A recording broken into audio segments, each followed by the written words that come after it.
Yo, what's happening, Racita? This is Brown with another episode of My Gente Can Write podcast.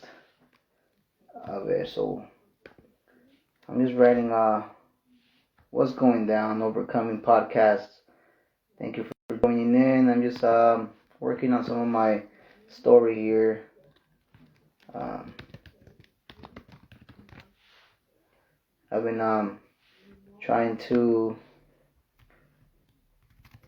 overcome this writer's block. I may have a little bit of a writer's block. I know we all go through that sometimes, and it's just about it's all about just finding your groove again. You know what I mean? Mm-hmm. Okay. Yeah, so it's just about finding the groove again. That's what I've been searching for. I've been searching for inspiration. I like watching a lot of inspiring videos on YouTube, like, writing, people giving advice on writing, tips, things like that. I'm always looking around for inspiration. But apart from my writing, like stories and stuff, I like writing, hey, what's good, carnal, how you doing?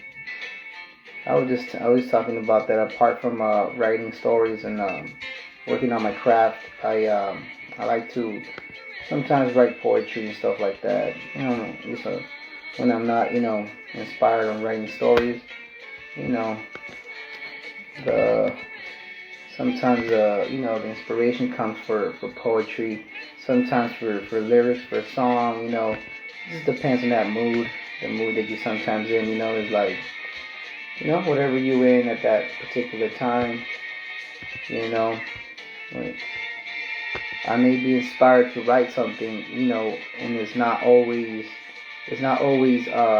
writing, stories, like, depending on it. For example, say that I'm thinking about a certain topic in my mind, like, I don't know, like, for example, like, police brutality or whatever, or even politics. Something might spark the interest to what's it called,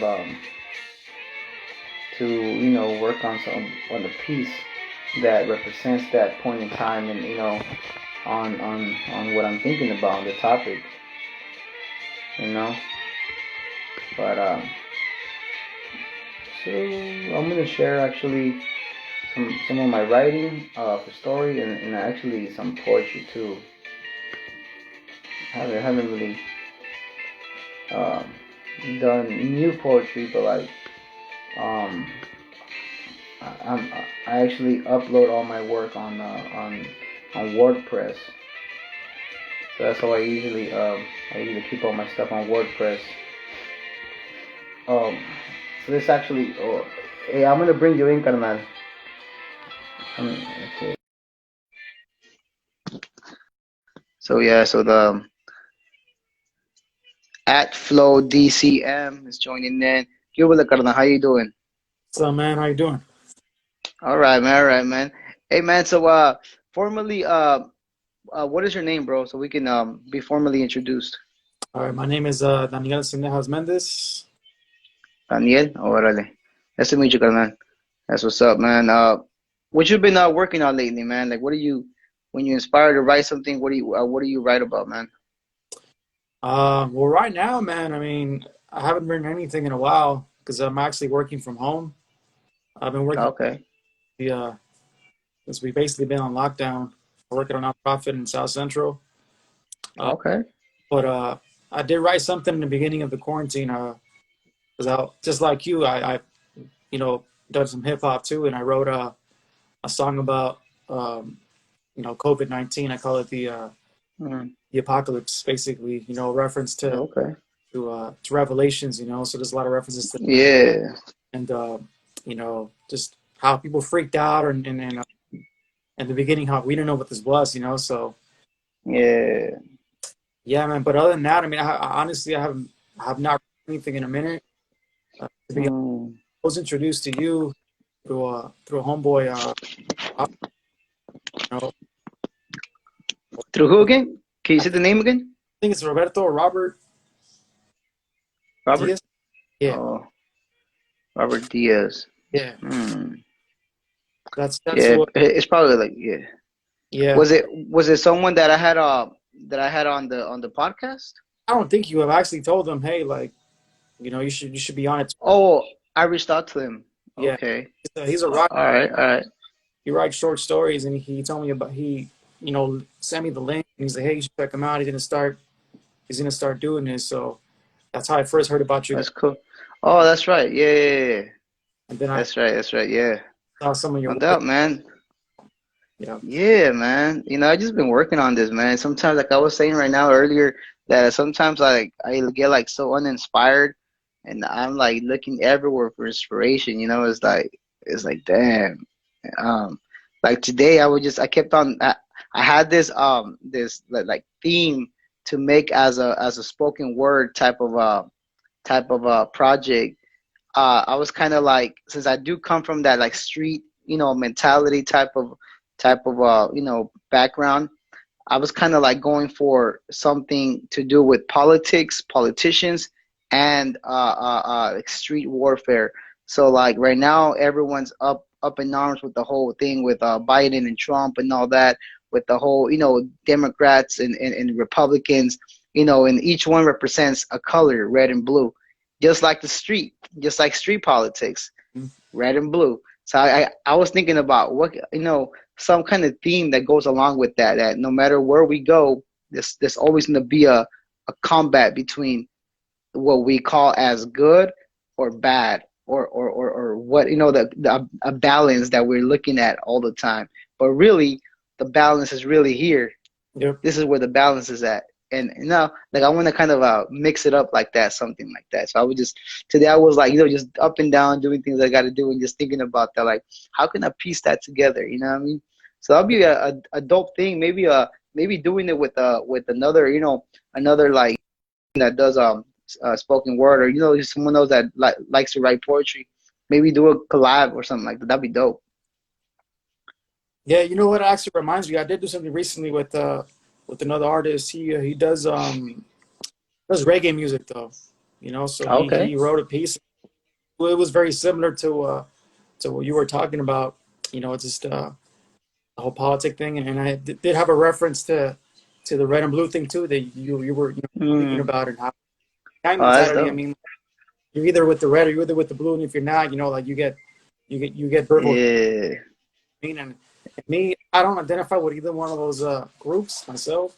So Yeah. a lot of the times when I speak up on that, it's like, oh, so what? You're Republican, or so what? You're liberal, you're Democrat. Like, no, man. Like, I don't identify with any of those groups. So it's really, Mm.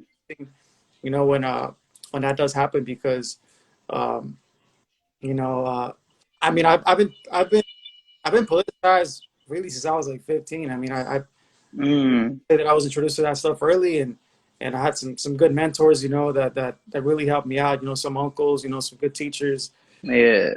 kind of led me to that. And I've loved to read since I was like maybe like you know third grade. I grew up on Goosebumps. I'm from that generation. Oh, that's what's up. Yeah. I used to a new book every month, and so for me, like that, I definitely relate to that too. And we also had uh, some family members who were also involved in gangs and so like that. I can also relate to that experience too, because Yeah. growing up in the hood, that's definitely something that a lot of us. Yeah. That's true, bro. Like this right here, like this one is the last poem that I actually written. I do these little like I guess just small little things, like just for example, like one day I was just like, motivated, and I was just like, fucking let me call it motivation. First I looked into myself, now I look up to myself. Things like that. You know what I mean? So just little things like that I sometimes just write. Sometimes it comes to my mind like, okay, let me write that down. And this is one, the other one, it's called Pride for My People. So it goes, in retrospect, pride played a big role in my upbringing. I mimicked by example, not by definition. Verde, blanco y colorado are the colors that define me. El idioma española era el cual usaba, even though now I know not to trust the history that schools teach. I learned my own truths. What a long siege. Through the many insults I gave to white teachers and the many punches I served to white kids, I observed how my own people self-destructs. So I was like, like seeing all this stuff about, people protesting about, no, we don't want kids in cages and stuff like that. But then they're not taking care of their own neighborhoods. Like, why you try to like, talk about something that's going on like far from you when you're like you can't even look at your neighbor, and say hi to your damn neighbors and shit. You know what I mean? A really good point that you bring up, and I think that's something that's not really spoken about in our communities, and I think it should be spoken. I think Mm-hmm. people in our community, are absent for many reasons, whether they get jailed or drugs or whether they're just not present. I mean, like they might be in your family, but sometimes they're not even really there, so that also could be what you were talking about. And it's not really talked about, and it's an issue in our communities. And I think it's a big issue because, yeah, we do deal with racism and we deal with, all kinds of stuff. But I think, like you said, if we can't take care of our own community, how can we, take care of other problems that are beyond, Yeah. and I think you bring up a good point with that because it's something, like I said, that's not really spoken about, or people don't really want to talk about it because it's kind of taboo, or like it's almost kind of embarrassing. Mm.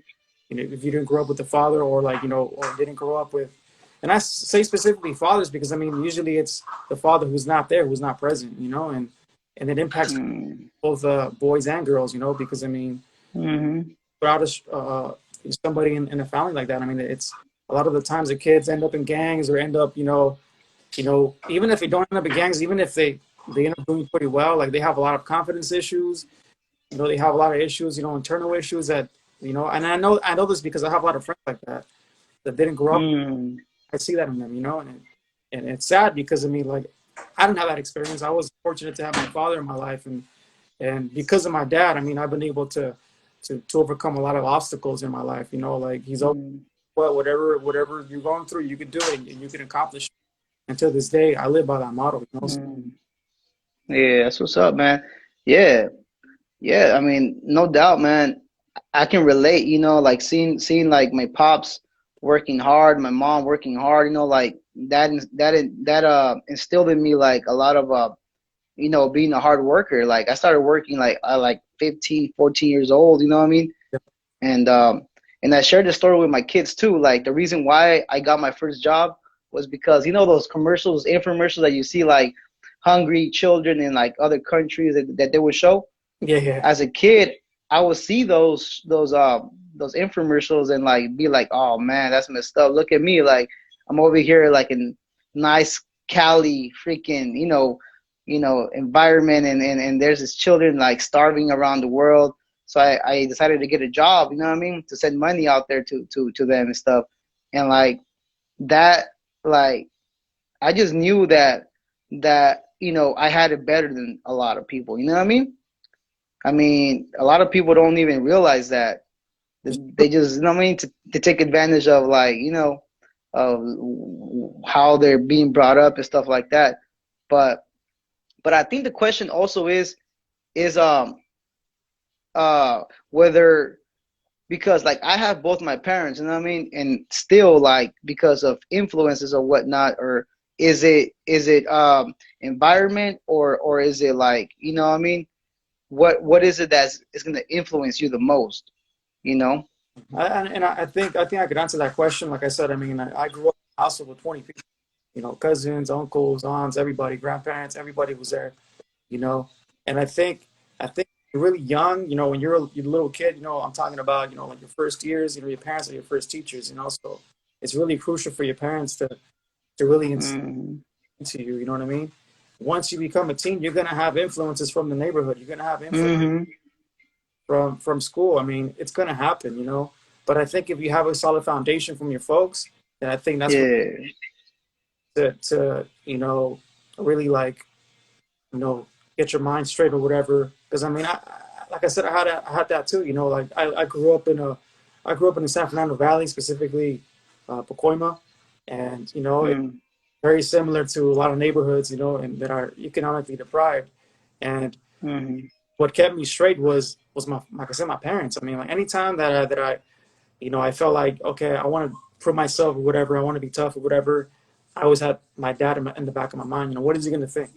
What is my mom going to think? mm. I mean, even though my friends or my cousins or whatever, you know, were influencing me to do something that probably I didn't really feel comfortable with, like that's what kept me straight, you know? And I think if you don't have that, eventually your friends or your, you know, closest family members or whatever become your biggest influences. And a lot of people get lost in that, you know? Yeah. You don't have it's really hard for us, you know, it's really rare for us to have positive role models in the community, you know. So I think Yeah. that's at the end of the day, it's a huge deal. It doesn't always happen like that. It's not always perfect like that, but I think if you don't have that for sure, it's really hard for you to, you know, go straight, I guess. Oh yeah, bro. When you want to talk to someone, bro, like, have you noticed that there's a lack of like-minded people, where like creative people? Like, I've like battled this for a long time, and I spoke to my wife about it too. Like, like my wife knows that my circle of friends is like really really small. You know what I mean? So she knows that I don't really have anyone to like reach out to and like talk to about like-minded things, like, creativity and like just creating like content and things like that.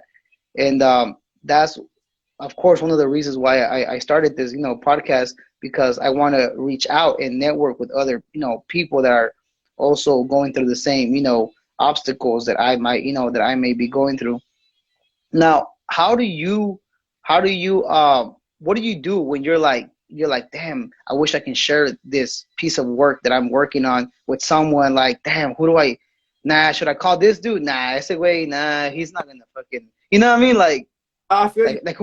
what do you do, bro? I feel you 100% on that, and I think you definitely hit, you know, hit the nail on on the head because, you know, a lot of times I don't really share stuff with people because of that. You know, like I feel like they're not gonna relate to it. I feel like Mm, they care, you know. So growing up, what I used to do was write, you know, and like you, I used to write hip hop, you know, poetry, whatever, because I felt like that wasn't gonna judge me. You know what I mean? I could put it out. mm, You know, once I got a little platform and once I started, you know, doing some shows or whatever, you know, then people wanted to hear my stuff, you know. But then I also have family too. You know, once I was fully focused on my family, like my creativity definitely did suffer, and that's not to blame it on them. It's just that, you know, my priorities changed. You know what I mean? So like I noticed that I had a void. You know, that I was like, man, like, what do I do now? You know, like and so what I started doing once I gave up hip hop, I started to write short stories, and the big reason why I started doing that was because I teach. So uh, since I teach and I couldn't find culturally relevant material, I was like, well, why am I even looking for stuff? I can do it myself. I can write it. You know, I'm gonna give it a shot. I'm a historian. I'm gonna do what I can. And sure enough, you know, one story, two stories, three stories, you know, and like I told you earlier, like when I started doing these stories, I didn't even tell anybody because I was like, you know, who's gonna want to read them? You know, did I did test it on the kids, and I was like, oh, you know, I know the author. He's a pretty cool dude. Like, you know, I don't even tell him I wrote him because I felt like if I did read him, you know. So yeah. I started seeing how the kids were really like, you know, consuming the stories and actually liked them, and you know, and asked for more, you know. So like that pumped me up to actually want to write stuff. But as a creative person, I definitely agree with you that it's really difficult to find like-minded people because a lot of the times, you know, you feel like you, you know, you're talking about something and people, like I said, either don't care or don't understand. Yeah. It becomes like an education thing. And I'm like, oh, well, people's mindset or people's attention spans is not really you know, that long. So they just get bored. Yeah. You know what I mean? Not only that, but a lot of people associate books with schools and stuff. And Yeah, a lot of the guys that I like, that I, well, not anymore, that I hang out with, but like that I was hanging out with, they wouldn't want to. They'll be like, "Nah, you're writing books, neta way." You know what I mean? So I'll be like, all right, now I know not to fucking tell you shit about it. Yeah, but yeah, man, it's kind of hard. Like, you know, it's sad to say, bro, that a lot of people need that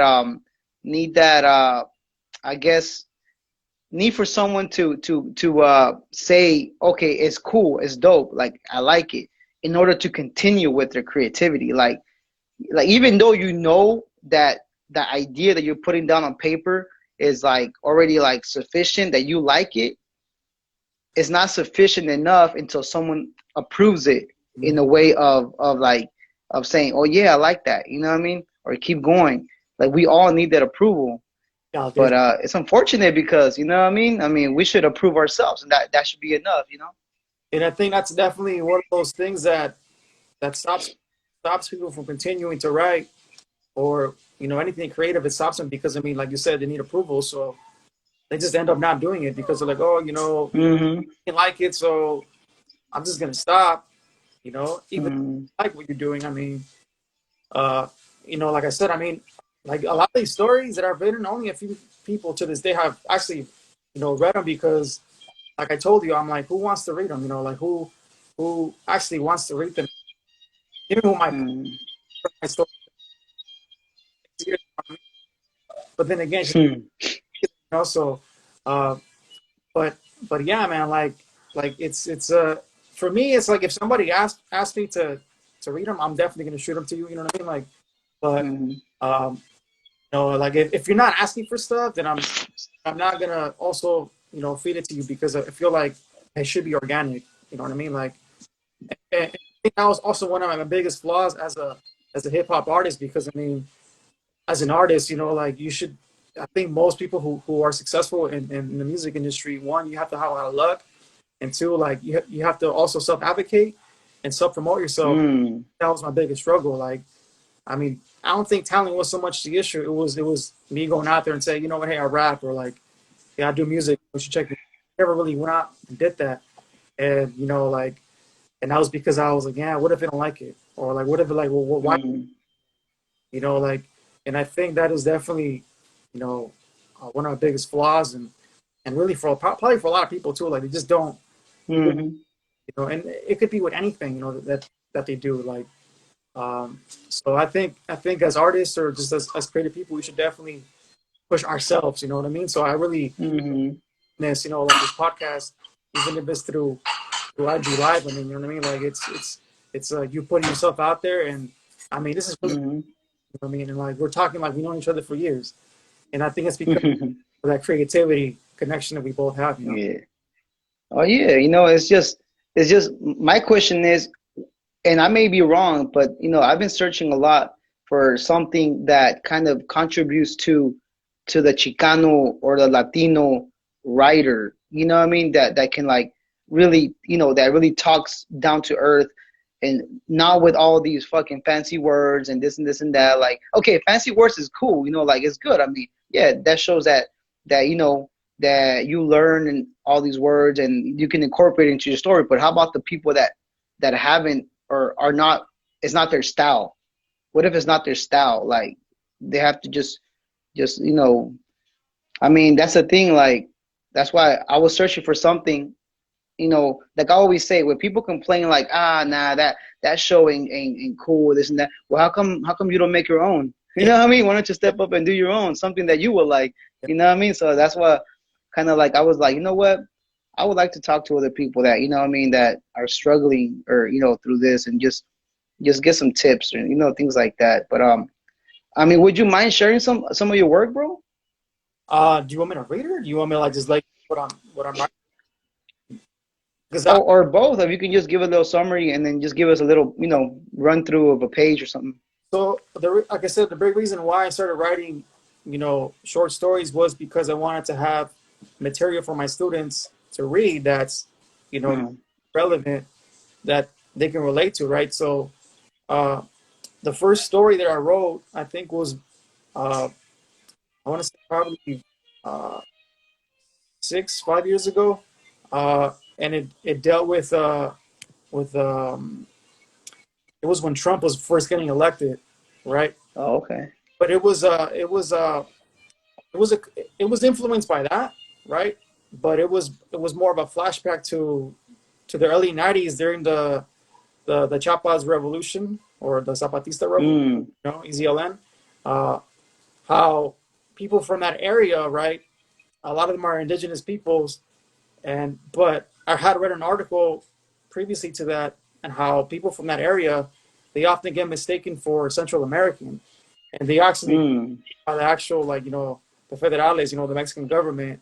A lot of times, and because they don't have documentation or like they don't really get out of their villages, this whole concept of like, oh, where are your papers? Like that's not really Mm. fine. You know what I mean? So Yeah. the story, this one story is about this woman who's trying to leave because, obviously the whole situation, the fighting, whatever. She's a single mom. Um, you know, um, she's got family in Arizona, right? And she wants to go reunite with her brother, and then her brother, they don't know where he's at though. They haven't heard from her brother in a couple of months or whatever. So she's like, well, maybe he's out there. But at the same time, you have the antagonist in that story too, who's a Minuteman, right? So during I don't know, Mm. early 2000s, during the Bush regime, when they were by the border, Yeah. really guarding the border with guns, trying to protect the border, right? So there's a Minuteman in that story who is dedicated to trying to stop illegal immigration, right? So you have these two people coming at the same time, and he's your typical Trump supporter, right? Make America great again, whatever. He's Mm. trying to stop, and she's trying to make a living. At the same time, there's also the cartel aspect, right? How like a lot of them get used immigrants to push drugs over the border, right? So Mm-hmm. element too. And essentially, in a nutshell, what ends up happening to this woman is she gets caught, by the border patrol, and then when they ask her, hey, like, where are you from? She's like, oh, I'm from Las Margaritas, which is where she's from, but she doesn't really know. Like, other than that, I mean, that's what she knows. And they're like, well, where exactly Mm-hmm. is that? Like, oh, like that's all I can tell you. Like, and the irony is that the border patrol is actually uh, Chicano of who's been there for generations, right? So it's like I think his grandparents immigrated to Mexico. I mean, sorry, to the U.S. during the Mexican. Mm-hmm. So he's been there for a long, Okay. Americanized. So like he's been assimilated to American culture. So he's Yeah. making the the decision to send her not only to back to Latin America, but to Guatemala, right? So she's not even from, and that's where the story ends. So like the kids are like, wait, like, so does she get sent there? Like, what happens to her? And I leave him with the hook. So I leave it up to the reader to decide. Well, what happens to her? You know, and all of my stories, that's how they end. They end with the hook. You know. Oh shit. Yeah. So do you leave it like that to make a continuation of it, or just because it's suspenseful and that's how it ends? When I first started doing that, it was to have a continuation, but then I noticed that was the thing that was like my writing style, and I was like, you know what, I'm gonna keep doing that. Okay. Just That's dope. to get the kids or anybody who's reading, just to get the reader to ask questions like, what's gonna happen to this person, like, or if Uh, like that's when you go and do the research. You know what I mean? That's when it gets you to go read. Okay, well, because uh, these are all based on actual events, like it's yeah. fiction. You know what I mean? Like, so the people that are involved are not real people, but the situation is real. You know, Mm-hmm. that does happen to this day. Yeah. And the way my stories work is right. So the theme of the story is the border, right? So the next story talks about why do we have a border in the first place? If we go back to Mm. Texas Revolution, right? And the whole reason why, right? As to why we have a border, and then there's there's slavery involved, and then you have the peones, the Mexican peones who work the haciendas, right? And there's this couple, it's a Mexican, peon and an African slave, right? They happen to fall in love because the guy ends up working at the hacienda or the plantation, right? Oh, Yeah. yeah. So he is really like against slavery because he's in love with the girl. You know what I mean? Like Shit. happening during this whole time. So he's like, you got to go, right? And this is happening when Vicente Guerrero ends up abolishing slavery. So he's like, you can leave. And she's like, well, not really. I mean, like, everybody working. He's like, no, like it's on you to get out, right? And so he tries to escape. That one has a part two, but my stories keep going back in time, back in time, back in time. Yeah. I have 11. Hey, bro, let me ask you this, bro. Because I've been wanting to write something like that, like of the past and stuff like that. But how did you do it? I mean, of course, you have to research like Yeah. how they would talk back then in dialect and all that, right? You have to incorporate that to make it more realistic. As for names, adding actual names of certain people that were in command at that time. How do you feel about that? Do you feel that you should keep that name to give it its historical, content, or do you think you should change that name? How do you feel about that? I think for my stories, I think it was relevant because I wanted to like I said, emphasize what was happening during the time. I mean, and the that are the main characters are not real people. I mean, they could have been, but Yeah. real people based on real events. So, like I said, I bring up these names so people can do the research. Oh, who's this president? Vicente Guerrero, Oh, okay. actually the first black president of the Yeah. and black people know that, right? He was black, he was native, and he was Spaniard. I mean, he was a pardo, what they call a pardo, right? And it's also used in another story that I have, later down the line, right? The connection between indigenous and African, how a lot of times we don't even know, right? For example, for me, like for a long time, my mom would always talk about how like she had African blood, and and I was too little to really understand what that was, and and then about 7 years ago, I took one of those. I don't know if you've seen the 23andMe and like Ancestry.com, and Oh yeah. so I took one of those tests. Oh yeah. It came up, so she wasn't lying. You know what I mean? And it was a pretty like uh, considerable amount, and I was like, wow, like. And then that same year, I went to Mexico to Michoacan, where my family's from, and I found a picture of one of my great grandmothers, and dude, like she looks like an Afro-Mexican, straight up. Yeah. That was even more inspiring because I was like, well, I'm giving a voice to that community that's often ignored too, like in our history. It was actually, after the revolution, it was almost like they were trying to erase that part of our history, and it actually. I mean, look at Emiliano Zapata. He was a half black. Yep. Yeah. And A lot of people don't know that, bro. A lot of people don't know that. and it's really important, to talk about that because I mean, like we have a connection to. Obviously, it's not the same, but we have a connection to the here in the States because of that.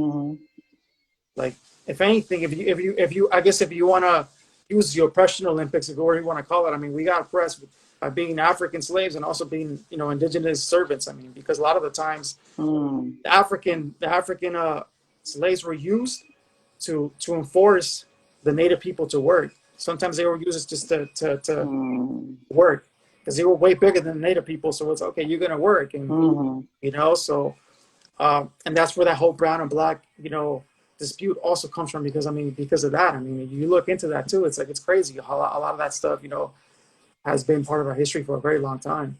So as a historian, I mean, like, because that's what I went for to school. I studied history in school, and I think because of that, it was a lot easier for me to really know the names of people and the whatnot. So yeah. Yeah, bro. Would you one day be interested in making like a history, an actual factual history book of a certain time in history, like with a certain type of people? Like, what do you mean? Like the history of Chicanos? Is that what you're saying, or like? Or just some. I mean, something that is calling you, like maybe like this, like even this example that we're talking about with Afro-Mexican lineage.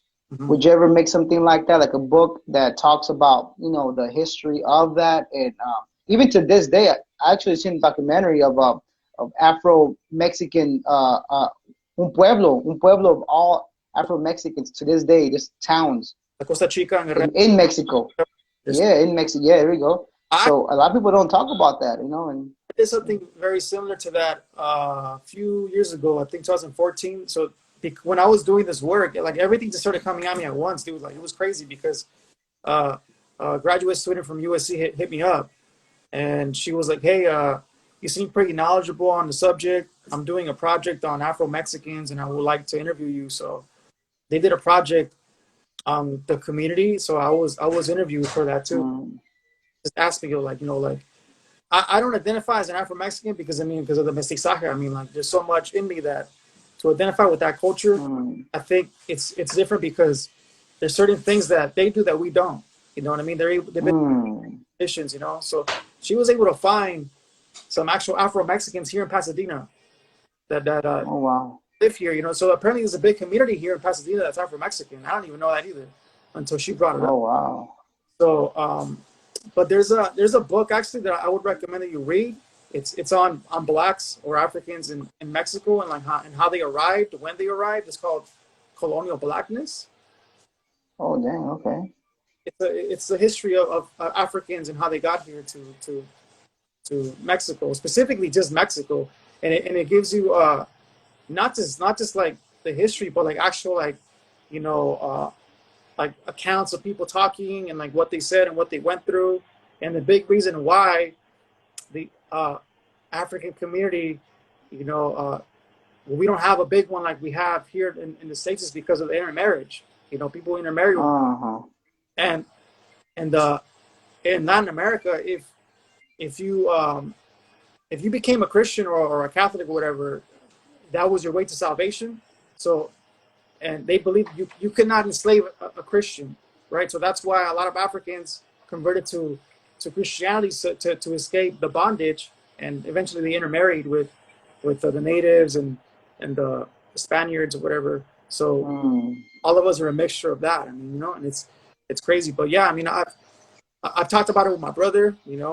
How like uh, if we ever get enough money to fund something, like we would like to do like a movie of my books or like my short stories. Just to put it out there because I mean, like you said, I mean, it's not out there and It's if not.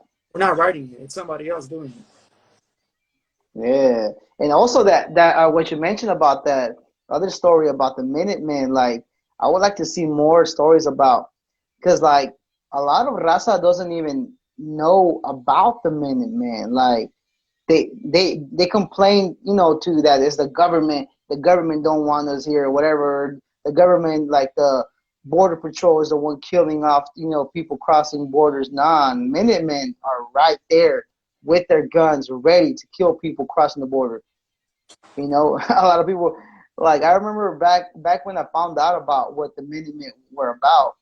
Uh, I would have a lot of like homies and stuff, and I would tell them, "Hey, if you're really down, like you say you're down, like you'll be out there, you know what I mean, in the borders, like taking care of these Minutemen, you know what I mean? Be like, hey, it's more about, you know what I mean, the raza than this neighborhood that you say that you're protecting, like, you know what I mean? You want to protect the raza? Let's go out there, let's go out there, you know." But nah, they're like, nah, it's not about that. We're like, nah, it is about that, dude. It is about that. It is crazy. But I don't know. It's just, what was that? It's crazy how like because that's how gangs started. I mean, because it was protection from essentially from Protection. kicking our butts, and we Yeah. got together, but somewhere along the way that was lost, and once drugs were introduced to the neighborhoods, I mean that became the main focus. Yeah.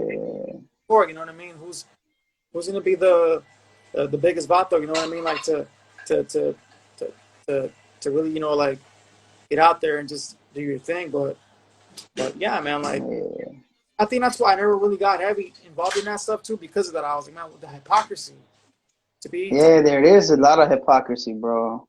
to say brown pride. I mean, I wanted to get that thing tatted on my arms. I was like, listen. Uh-huh. But then to go out killing your own people, it's like, what are you really about? Yeah. You know what I mean? Like brown pride, you're gonna go out and shoot your own people. You know what I'm saying? Like it doesn't. Exactly, bro. See, that's exactly the message that, like, that's exactly why, like, I started, because even from back then, bro, I had this idea of like uniting raza in a certain way, and I think I think the only way to unite a people is through the lens of a creative lens, something that they can visualize and they can see it, you know what I mean? Even like, say for example, on the big screen, they can see it on the book, they can see it on the music video, you know, something that is a visual that they can actually see. That's And true. I was like, you know what, the only way that you can bring together a people is to show them the way. And then there's all these people with platforms, and I bring it up on my other podcast, the podcast where I interview like hip hop artists or whatnot, and I bring it up to them like, like you have a platform. Like I ask them, you have a platform, and you decide to have like, you know, girls shaking their asses and stuff like that. Like, and I understand, Yeah, and yeah. I tell them like, you know, there's two sides to the coin. Like I understand people fuck with that. Like people like that. People, you know, especially if you're gearing to youngsters, they that's what they're about. You know what I mean? It's about the wildlife. You know what I mean? It's about the, you know, the you know, that type of lifestyle. You know, talking about drugs and all that. You know, I understand that, but there's a lot of older heads that have a platform and that should be using it for the right reasons. Like there's a lot of, you know, division between people, between our people, between Latinos, between black and brown. You know what I mean? There's a lot of division, and if you can use your platform for something great to bring about even something greater as we unite, why not use it? You know? I And unfortunately, people get mad about that question. You know? was like, why are you asking me that? You know what I mean? Like, eh, like I But understand it's the truth, bro. Like you said, it's hypocrisy. How could it not be the truth? You know? that message, you know, like, hey, you know, like, you know, I'm down with the raza, whatever. I'm down with this, and you're not really about that. Then you shouldn't be saying that. You know, at least, Mm-mm. but I understand too, like you said, you know, why people when they have that platform, you know, like why they don't really do that is because they once you get to that platform, I think for a lot of people who do end up making it, like that becomes secondary to them. Even if they Hmm. know that was their intention in the beginning, once you start seeing that money, it's like, well, Oh yeah, forget it. why am I Yeah. controversy to myself, you know, and cost myself some money? So, you know, they lose the message. I mean, so I get that. I'm not gonna hate on somebody for making money. You know, if Yeah. money, you know, like, you know, that's on you. If you got a family to support, cool, but don't do it on the back of people who supported you like that, and also don't do it like, Yeah. you know, preaching a message you're not really like, you know, fucking with. You know what I'm saying? So like, so I definitely agree with you on that. Like, if you have that platform and you're not using it correctly, then Hmm. don't be saying certain things. You know? Yeah. Yeah. Because I mean, you know, people do listen, and people do, you know, take that into their own, you know, lifestyle and stuff like that. Because I mean, music, come on, like music has changed so many different things in the real world, in real life situations. Music has changed things. You know what I mean? It has that power. Ave Fabian says, having the story of Mexican soldiers fighting side by side in the world wars with other races, coming home to racism and the connection with not only gangs but motorcycle clubs too. That's another thing. I mean, motorcycle clubs, you know, I mean, they have some shows and stuff like that about the motorcycle clubs, but they deep just like gangs. Yeah. Shout out to Fabian. That's my cousin. That's my What are that? What's up? dog. Yeah, I've known him since we were little kids. So he's out there in Oregon doing his thing now. He's actually a tattoo artist, really talented tattoo artist. To check out his page, he gets down. Okay. He's really good. That's what's up. Yeah. And yeah, I actually started writing a little bit because I have this idea of writing a story about, it's over there in Arkansas. It's like racism is really big out there. Mm-hmm. And there's like a few communities of Latinos out there. And that, you know, there's been like lynchings and shit like that out there. Shit. Yeah, no, so it's crazy. So it's just like, you know, and you don't hear those stories. You don't hear the stories of like, you know, raza, you know, having to, you know, live among races, you know, whites or whatnot. You know, you don't hear those stories, and that, you know, is ramping over there. You know what I mean? It's crazy. And I And think like your cousin says, like coming home to racism, it's crazy. I think a big reason why you don't hear those stories is because, you know, financially, even though we do contribute to the country, I think we're often overlooked, because we don't. Mm. Community, I think we can have voting power, but because a lot of people are immigrants and can't vote, we're often neglected. So, you're not going to hear that on the news. Oh, you know, Latino man in Arkansas got lynched today. Like it's not something that, like, for example, when the whole like raspado people were getting, Oh yeah, I was causing a lot of controversy, and like yeah, it was. Yeah. very careful about sharing that information because I know that if it falls in the wrong hands, I mean, like it can lead to a Mm. war. So like my issue with that was like, when you look at this, you gotta try to be objective and be like, you know what, like it's just a bunch of stupid kids trying to get themselves on social media. You know what I mean? Like it didn't have to be racial like that, but a lot of people were pushing. Mm. I was really glad to see how some of the you know veteranos and like OGs in the neighborhood handle that because they found those kids and they pretty much fucked them up. Like, hey, like what are you guys doing? I mean, like you guys, this is the wrong time to be doing that. Like, if anything, we should be united. Mm. And it didn't happen. So yeah, man. Like the media, man, the news, and it's especially. I don't know if you notice this, man, but every time there's gonna be a new president, new election, there's always a bunch of shit that comes up. Mm. It's to sway us to vote a certain way, and a lot of people just get caught up. They're like, yeah, you know what? Yeah, it's true. This guy's fucking racist, or this guy, like doesn't care, and like now, like I said, I don't identify with any of those groups that Republicans or Democrats or whatever, because I mean, like, I try to step back. Okay, what are they trying to do? Like, what's their point? Like, because I honestly don't believe that they actually give a shit about us. Not necessarily, not they don't necessarily want to get rid of us, but like to actually care about us, like on a personal level, let's be real, they don't. So when they give us all these promises or it's all just for you to vote a certain way, but year after year, people fall for that shit, and it's like, all right, man, Mm. go ahead. I'm surprised people didn't vote for Roque de la Fuente.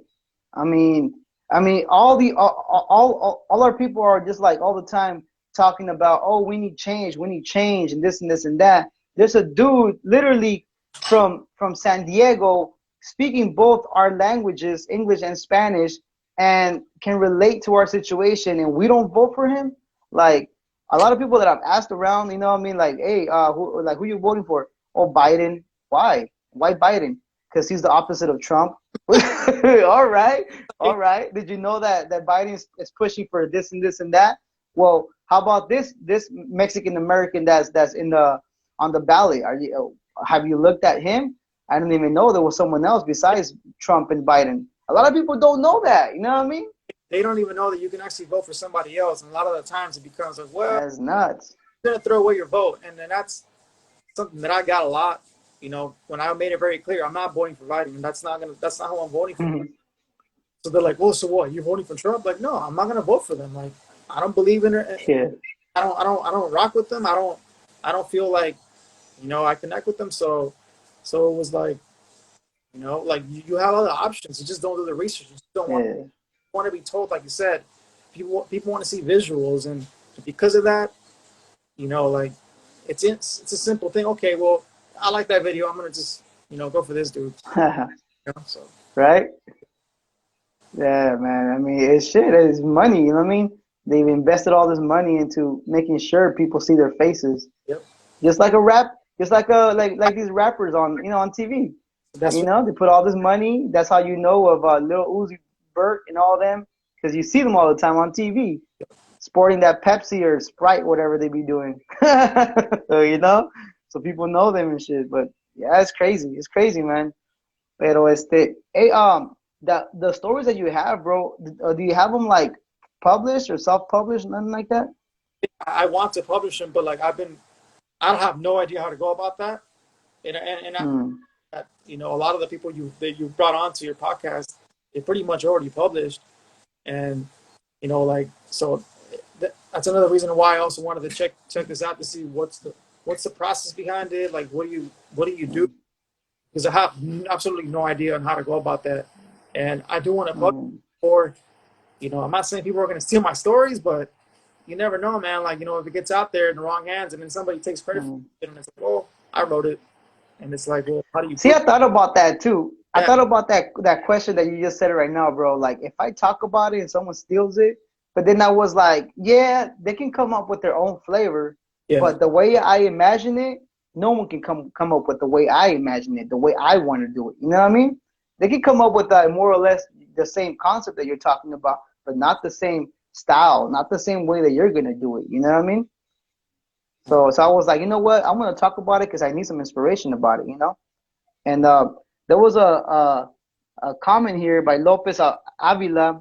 If he would have known more about him, the guy that I mentioned, Roque de la Fuente, maybe I would have voted for him. See, that's what I'm talking about. That's what I'm talking about. He was Mexican American. He speaks both English and Spanish.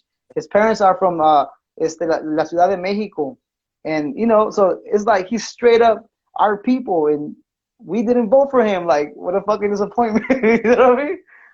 Damn.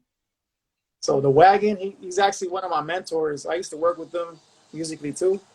He just said, "Holla at Raja, Right. publish this year." Okay, all right, I'll get on that Okay. for that. All right. All right. All right. That's what we placed in this year. Oh, okay. Yeah, bro. I mean, I would love to read your stories, bro. If maybe you have a manuscript or something where I can read them or something, bro, that'll be dope. Because también, like, it's always good to get, like, you know what I mean? Like, have you gotten it edited, or it's all just you, just written the way? So only the kids I've seen them, the kids that I work with, and my older brother, who I used to work with musically too, and just you know Mm, a bunch of other stuff that I've done with him. And my brother's pretty critical of my stuff, so for him to like it too, I was okay. Like he's being honest with me. You know what I mean? Like he's the one to say, I would dope. see this like I see this being a movie or something like that. Um, Oh, that's cool. I also sent him to the Wagon. I think he has a few copies of that too. I don't know if he read all of them, but he definitely has access to them. Because I know he's also very honest with his feedback. So people that I send them to, like it's people that I know are going to give me honest feedback, and they're not going to, Mm-hmm. So like I don't Yeah. praise me. I don't want people to say, you know what, like this is really dope. Okay, well, why? Like, why is it dope? If it's not good, what is it missing? Like, you know what I mean? And that's why I think the first time that I jumped on this, I forgot her name, but I think I asked the question. I was like, like my biggest struggle was the dialogue in stories, Dialogue. and that was definitely a big issue in the beginning. But I think as I started writing more, it just started to happen, and I think at the end of the day, uh, like the way I want to end this thing, another reason why I haven't published anything is because I'm not done with it. Like Mm-hmm. I want it to end with me. Like it's essentially Mm-hmm. a history of me. You know what I mean? Like I don't know my answers. I don't know like their names. So like I want to give the voice to all those people that had to struggle just for me to be here. Because they had to make some tough choices, bro. I mean, like to be a slave, to be a servant, a peon. I mean, the shit you have to deal with every day. Because they could have been like, fuck this. Like, I ain't gonna do any of this shit. Like, why the fuck should I help you out? Like, but Mm-hmm. killed. You know, sacrifice themselves. So the kids can be born, and so on and so forth. Mm-hmm. You know, so I give mad respects because I wouldn't be able to do that to live a life of servitude for my entire life. Like, you know, so that was also my intention to give voices to those people to really like, Yeah. just to respect them, and eventually I wanted to lead to me, but I still have a few stories left. I want to write a story on the Sujo riots. I want to write a story on the Chicano movement in the '60s. I want to write a story. Mm. Um, my grandfather, who passed away 2 years ago, and the reason why he was really important to not just me, but the town or the village that he was born. I mean, he essentially with his own hands built a lot of the houses in that village because Mm. prior to the revolution, bro, like people didn't really live in houses because everybody was in haciendas. Like my family came from an hacienda, Mm-hmm. So he was, the first generation that was not born in hacienda. So like, he was responsible for like building a lot of the houses. So I wanted to write a story about him, or like a character that that involves him, and then my dad, and then eventually me. I got to you, but Hmm. That's a dope. That would be like a something like a yeah, 3-part series or something. That would be dope, bro. Like if you can do that, if you can like somehow write a story where it continues like 3 generations long, and every generation is like a whole book in itself. That would be fucking dope, bro. And how the difference and just everything changes. That's fucking cool. yep, Yeah, like I would like to write something about because my grandma experienced as a child the Cristeros. oh Have yeah, you heard about that, the yeah. Cristeros? Yeah, and she Yeah. talks about that, bro. My, What was that? my great grandmother also experienced that too, and the way she talks Oh about yeah. it's interesting because she was born in hacienda. Like she was the last one born in an hacienda, and you know her perception of the patron is is is is almost like he was doing them a favor. You know what I'm saying? Like, because he gave them jobs, they were working for him. So when the Cristeros came in and basically tried to to change everything, she was like, yeah, she calls them bad people, which is really interesting because Mm. like you know uh, they were trying to make things better for the people, but for her it was like Christianity and and just being able to go to church was like a part of like everyday life, and so for her it was like, man, like, yeah, these people were just bad people. So I don't know if your grandma has the same experience with that, or like or like what she felt in regards to that. Like, I mean, what was her story?